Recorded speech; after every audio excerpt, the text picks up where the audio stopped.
Hello everyone, today we are going to learn basic CFRC tech tutorial how to edit stair railings. So you can create for the stair by clicking at these icons and we use draw stair, you can click and move into this point. So we'll create for the perspective view and move to the right here. If you want to change for these stair railings, you can double click on stairs and will be show for the exterior staircase specification.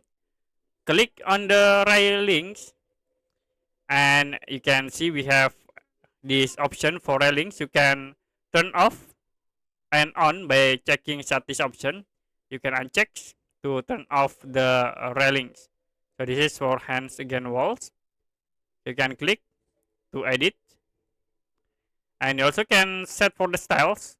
This is for open with middle rails or with a panel. Also can set for handrails.